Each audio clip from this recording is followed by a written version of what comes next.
প্রিয় বন্ধুরা, কেমন আছেন? আশা করি ভালো। আজকে জান্নাতের বিষয় নিয়ে কিছু আলোচনা করব। জান্নাত জান্নাত খুবই গুরুত্বপূর্ণ একটা বিষয়। জান্নাতে সবাই যেতে চায়, তাই না? পৃথিবীর সবাই যেতে চায়, ঠিক আছে, ভালো কথা। জান্নাত তো ভালো জায়গা, সবাই তো যেতে চাইবে, এটাই তো স্বাভাবিক। এখন কথা হচ্ছে জান্নাতটা কোথায় ছিল। এই জান্নাতটা কোথায় ছিল, এটা নিয়ে ইসলাম ধর্মে বা আলেমদের মধ্যে অনেক মতপার্থক্য আছে। বলা হয়েছে যে সেই মেরাজের রাতে, অর্থাৎ যখন নবী মুহাম্মদ সাল্লাল্লাহু আলাইহি ওয়াসাল্লাম ঊর্ধ্বগমনে যান, তখন তিনি জান্নাত জাহান দেখে আসছেন। এখন কোথায় দেখে আসছেন সেটার কোনো হদিস নাই। আবার কোরআনেও এরকম জোরালো কিছু পাওয়া যায় না। কারণ সেটা হচ্ছে 17 নম্বর সূরা বনী ইসরাঈলের 1 নম্বর আয়াতে বলা হয়েছে যে এক মহিমান্বিত রাতে তিনি তার দাসকে মসজিদুল আকসা থেকে মানে আহ, মানে ভ্রমণ করাইছিলেন, এইটাই বিষয়।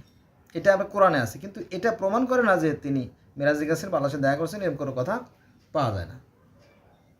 ঠিক আছে, এটা জটিল বিষয় না।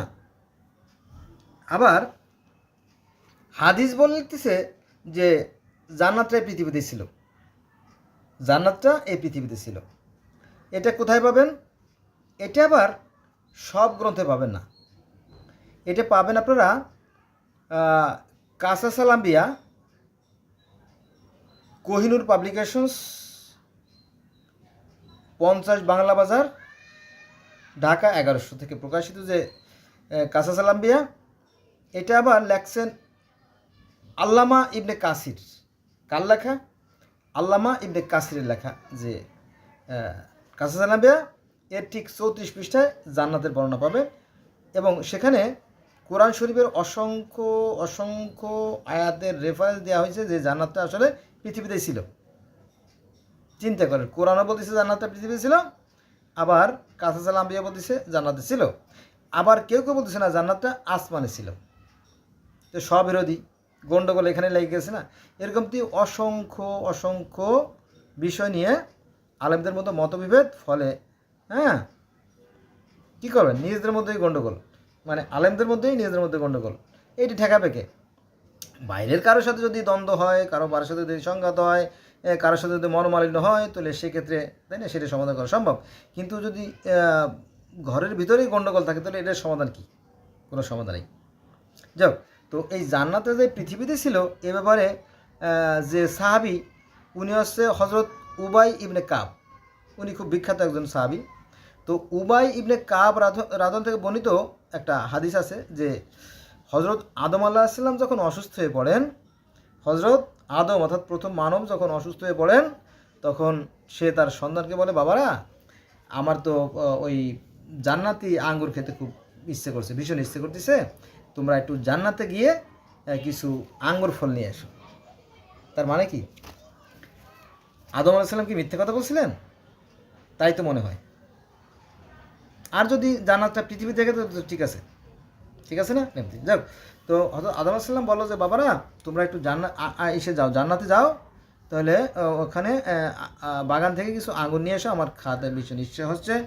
তো তখন আদমের সন্তানেরা রওনা দিল জান্নাতের দিকে। জান্নাতের বাগান না থাকলে তো রওনা দিত না, তাই তো, দিত না। এবং নিশ্চয়ই জান্নাতের খবর আদমের সন্তানেরা জানতো বা শুনছে। তো যখন জান্নাতের দিকে যখন আঙ্গুর আনার জন্য রওনা দিল, প্রথমত ফেরেশতারা বলে দেয় আদমের সন্তানেরা, ঠিক এইভাবে লেখা আছে এই কাসাস আল আম্বিয়া, কোহিনুর পাবলিকেশনস, 50 বাংলা বাজার, ঢাকা 1100।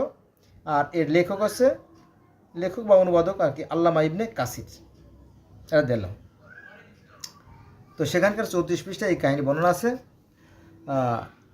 তারপরে ফেরেশতারা যখন নিষেধ করলো যে না, তোমরা জান্নাতের দিকে যেও না, তখন তারা ফিরে চলে আসে এবং আদম আলাইহিস সালাম মারা যায়। তারপরে ফেরেশতারা তাদেরকে দাফন কাফন করে, এরকম কি বিষয়টা। কেউ বলতেছে জান্নাতটা এই পৃথিবীতেই ছিল, আর কেউ বলতেছে যে এই জান্নাতটা আকাশে ছিল। ঠিক আছে, তো কোরআনের অনেকগুলো আছে আয়াত আছে সেটা প্রমাণ করে জান্নাত পৃথিবীতে ছিল। আবার আমরা যদি আরও তাওরাত, বাইবেল এই সমস্ত গ্রন্থ দেখি তাহলে এটা আর একটু জোরালো হয় বা মজবুত হয়। সেখানে বলা হয়েছে যে এই যে বর্তমানে যে ইরাক, এখানে যে ইউফ্রেটিস টাইগ্রিসের নদী বা দজলা ফোরাত নদী, সিমন জিহন নদী, এর আশেপাশে এখানে কোনো একটা জায়গায় একটা সুন্দর মনোরম পরিবেশ ছিল, এটাই মূলত জান্নাত ছিল। তখন তো পৃথিবীটা ছিল নতুন, তো এখানেই আদম হাওয়াকে নামাই দেওয়া হয়েছিল, এরকম একটা বর্ণনা পাওয়া যায়। আবার আর একটা বর্ণনা পাওয়া যায় যে এই ধুলা দিয়ে, এই মাটি দিয়ে আদম হাওয়াকে তৈরি করা হয়েছিল। এটা বাইবেলের আদি পুস্তক অর্থাৎ ওল্ড টেস্টামেন্টে এটা পাওয়া যায় যে এই ধুলার মাটিতেই সৃষ্টিকর্তা আদমকে সৃষ্টি করেছিলেন এই, এবং তাদেরকে বললেন তোমরা থাকো। কিন্তু শয়তানের কুমন্ত্রের কারণে পৃথিবীতে যত অশান্তি, এই অশান্তি থেকে আমরা বাঁচতে চাই, একটু স্বস্তি চাই, একটু শান্তি চাই, এই শুরু হয়ে গেল জান্নাতের লোভ। জান্নাত পেতে কী করতে হবে? তখন আবার বিভিন্ন ধরনের আরাধনা প্রার্থনা। এই এখন আমরা তাওরাত এবং বাইবেল থেকে জানতে পারি যে জান্নাত আসলে পৃথিবীতেই ছিল। আবার কিয়ামত যখন হবে, কিয়ামতের পরে আবার এই পৃথিবীটাকে সুন্দর করে গড়া হবে। তখন আর শয়তান থাকবে না, হিংসা থাকবে না, বিদ্বেষ থাকবে না, ঘৃণা থাকবে না, কেউ কার প্রতি আক্রমণ করবে না।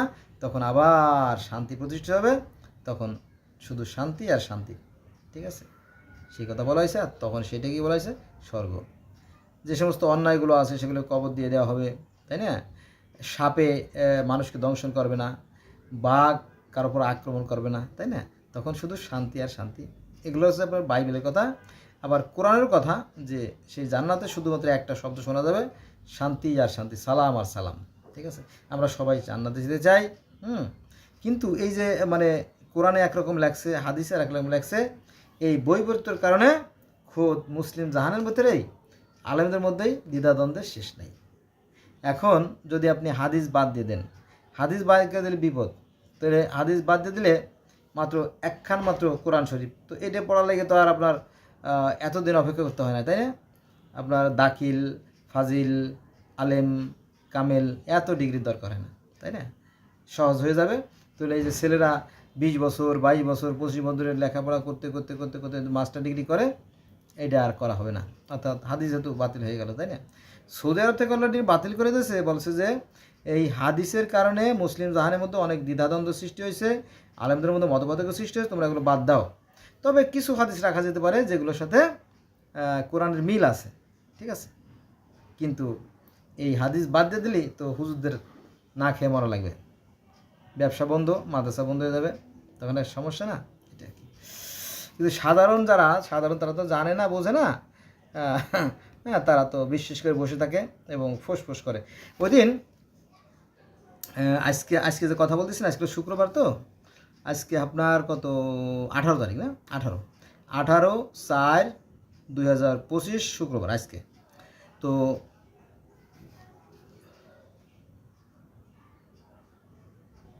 কি বলতেছিলাম ভুলে গেলাম। আর একটা কথা মনে পড়ছে, কোরআনের একটা আয়াত। এটা হচ্ছে পবিত্র কোরআন শরীফের সূরা আল বাকারার 30 নম্বর আয়াত। এখানে আল্লাহ বলতেছিল যে হে নবী, আল্লাহ বলতেছে নবীরে, হে নবী, স্মরণ করুন যখন আপনার প্রতিপালক ফেরেশতাদেরকে বললেন আমি পৃথিবীতে প্রতিনিধি সৃষ্টি করছি। 2 নম্বর সূরা বাকারার 30 নম্বর আয়াত। কোথায় করছে? পৃথিবীতে। কে বলতেছে? কোরআন বলতেছে, স্বয়ং আল্লাহ বলতেছে। তাহলে পৃথিবীতে সৃষ্টি করছে অথবা সৃষ্টি করবে, ঠিক আছে। তাহলে সেই পৃথিবীতে সৃষ্টি করার পর আবার জান্নাত রাখার কি দরকার ছিল, তাই না? তারপরে যদি একটা দুর্ঘটনা ঘটবে, এগুলো রহস্য ভেদ করাটা বেশ কষ্টসাধ্য ব্যাপার। তো আমরা সেখানে যাব না, আমরা আমাদের বিবেকে কাজে লাগাবো। কারণ এই ব্যাপারে নিশ্চিত যে সৃষ্টিকর্তা পৃথিবীর প্রত্যেকটা প্রাণীকে ভালো মন্দের জ্ঞান দিয়ে সৃষ্টি করছে, এ ব্যাপারে কোনো সন্দেহ নাই। যেমন পৃথিবীর প্রত্যেকটা মাছেরও জ্ঞান আছে, পৃথিবীর প্রত্যেকটা গাছেরও জ্ঞান আছে, পাখি কীট পতঙ্গ সবারই জ্ঞান আছে, লতারও জ্ঞান আছে। লতাকে যে বেয়ে বেয়ে বিভিন্ন ডালপালা কাণ্ড বিভিন্ন পেঁচিয়ে পেঁচিয়ে তাকে উঠতে হবে, সে ভালো জানে। তার হয়তো চোখ নাই লতাগুলোর, কিন্তু তাদের অনুভূতির চোখ আছে, অনুভূতির চোখ। এখানে কিন্তু চিন্তাশীল যারা, জ্ঞানী যারা, যারা বিবেকবান, তাদের কিন্তু অনেক কিছু শিকার আছে।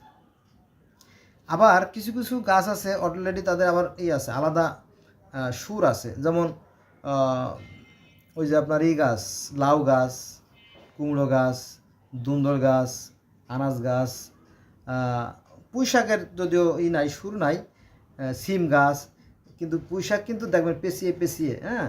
তারপরে বিভিন্ন ধরনের আলু গাছ, আলু আছে না, বিভিন্ন রকম আলু গাছ কয়েক প্রকার আছে, যেমন কুসুম আলু আছে, তারপর মিষ্টি আলু আছে, গাছ আলু আছে, হ্যাঁ, আরও অনেক আলু আছে। ওরা দেখবেন যে যেহেতু লতা গাছগুলো ওরা ওইভাবে আস্তে আস্তে বেয়ে বেয়ে বেয়ে বেয়ে উপর দিকে চলে যায়, তার মানে কি ওদের অনুভূতির চোখ আছে, ঠিক আছে না? এই বিষয়টা এখানে অনেক কিছু চিন্তার বিষয় আছে যদি কেউ চিন্তা করে আর কি।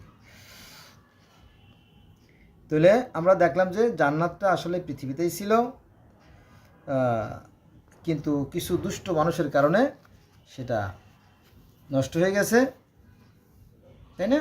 তো এই দুষ্ট লোকদেরকে যখন আবার ধ্বংস করে দেওয়া হবে, তখন আবার পৃথিবীতে শান্তি প্রতিষ্ঠা হবে। আর যারা অন্যায় কাজ করে না, যারা শান্তির পর আছে, তারা তো ভালোই, তাই না? আজকে এই পর্যন্তই। আল্লাহ হাফেজ।